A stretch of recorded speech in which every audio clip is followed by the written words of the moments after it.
On the streets of Ferguson, Missouri, Michael Mike Brown, an 18-year-old black boy, was brutally shot at 12 times by a white police officer named Darren Wilson. Thousands of people took to the streets to oppose the injustice. Among the hordes of protesters, there was the media, covering every aspect of the protests, recording everything that happened for the world to see. And in recording what happened in Ferguson, they also recorded their own rights being violated. The First Amendment is only 45 words, yet it is the basis of some of the most basic and important rights of the American people. In terms of the media, the First Amendment reads that Congress shall make no law abridging the freedom of speech or of the press. According to the Freedom House, quote, free press plays a key role in sustaining and monitoring a healthy democracy, as well as contributing to greater accountability, good government, and economic development. In Ferguson, Missouri, the rights of at least 24 reporters were violated. Reporters were attacked and arrested for no other reason than reporting the events that were happening. One of the first arrests occurred at a McDonald's, where many reporters gathered to write stories. There, reporters Wesley Lowery of the Washington Post and Ryan Riley of the Huffington Post were some of the first reporters to be illegally detained.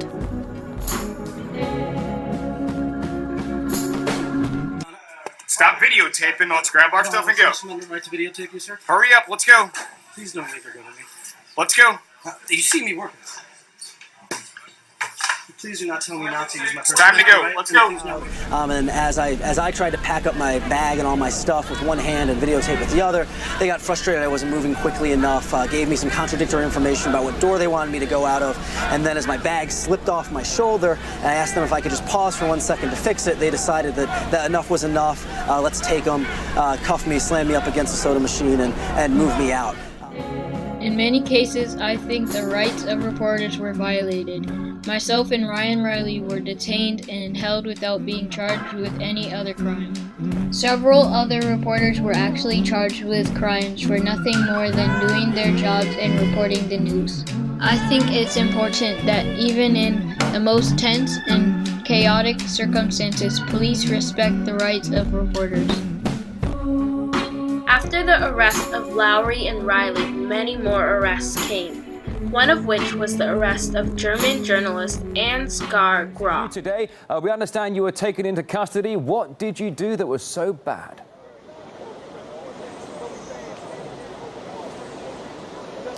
I did my normal work. I tried to take some pictures at a spot where before were taken, I think, several thousand pictures of the same spot.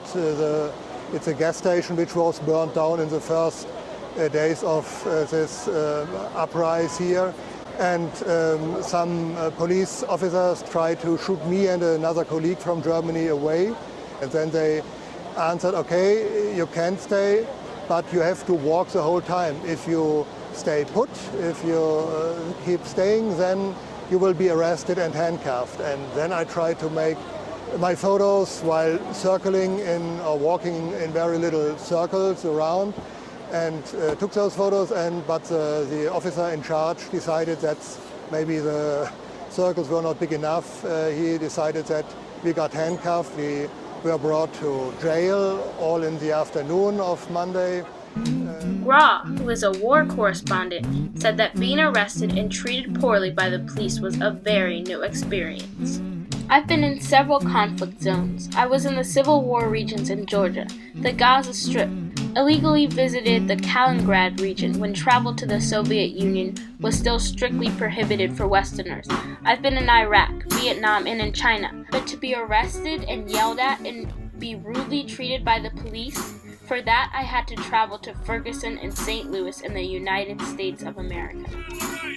To many, it became clear that the arrests of reporters were not accidental.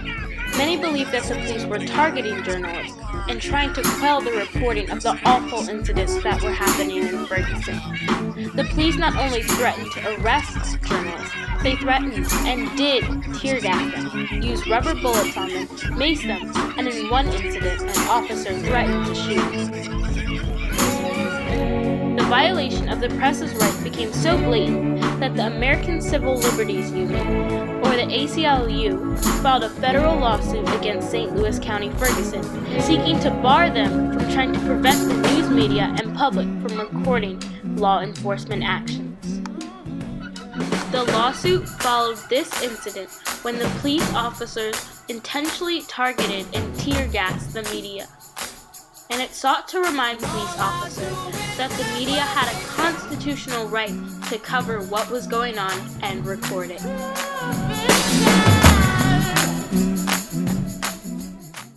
According to Wesley Lowery, one of the things that we can do to continue to protect First Amendment rights for reporters is to, quote, provide better training for police officers about First Amendment rights and how to deal with the press.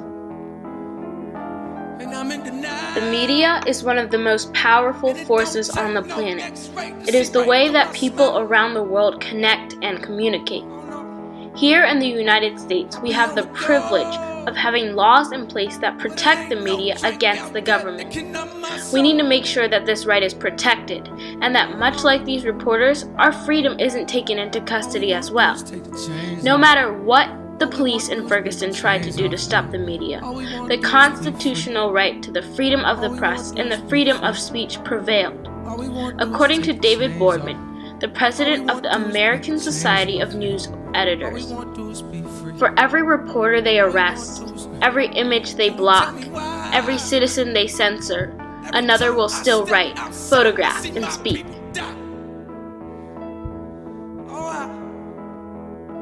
I'm letting you know that it ain't no gun they make that can kill my soul. Oh no. All we want to do is take the chains off. All we want to do is break the chains off, yeah. All we want to do is be free. All we want to do is be free. All we want to do is take the chains off. All we want to do is break the chains off, yeah. All we want to do is be free. All we want to do is be free.